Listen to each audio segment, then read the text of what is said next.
Indeks FBM KLCI meningkat kepada 1,720.3 mata pada 24 April 2026 berbanding 1,695.21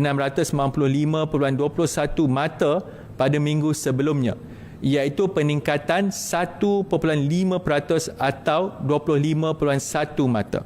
Indeks turut mencatat paras tertinggi 1,721.7 mata pada 23 April 2026 melepasi paras pra-konflik 1,716.61 mata yang dicatatkan sebelum 27 Februari 2026. Ini mencerminkan keyakinan pelabur terhadap asas ekonomi negara.